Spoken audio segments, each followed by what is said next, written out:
This is the Odessa Barb. While some aquarists choose their fish based on the shapes or sizes of fishes, other aquarists are in search of a fish with great looks. And that brings us to the Odessa Barb. The Odessa Barb's vibrant color display makes it one of the more popular barbs in the hobby. And if you're considering keeping the Odessa Barb, or maybe already picked some up, we'll go over some of the care and information that you'll need to know when keeping the Odessa Barb.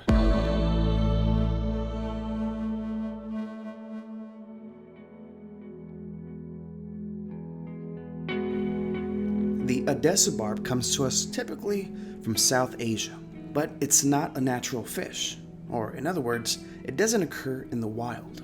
It was actually said to have been bred in the Ukrainian town of Odessa in the year 1971. The Odessa Barb gets around 2 inches in size, and they're defined by their usually 2 dark blotches that can be found, with the first being located in the back half of the Odessa's body and the other in the front half. This is an egg-laying barb, and unlike a lot of other fish in the hobby, it's actually easy to tell the difference between a male and a female Odessa Barb. The males tend to be a lot more colorful, with bright yellow screens and a lot of red on them, especially on their fin. When they are breeding, they'll turn bright red. The female Odessa Barb tend to lack more color. They'll display different shades of dark greens, mellow yellows, and maybe some dull brown colors. They also have a roundish stomach area, whereas the males have a more narrow body shape.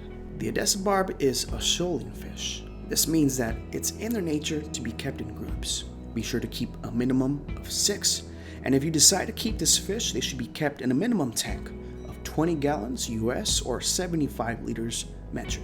The Odessa Barb is also very social. They get along great with, of course, other Odessa Barbs, but they also do well with other fish in community aquariums. Like most other barbs, they'll spend most of their time in the midsection of the tank, so if you choose to keep this barb as part of your aquarium, be sure to keep them with compatible fish that swim in either the bottom section of the tank or the top section of the tank, away from the Odessa Barb's swimming section. This just kind of helps keep your aquarium evenly distributed so that your fish don't get too stressed. Now, while the Odessa Barb can be social, they still carry that notorious barb tendency to nip.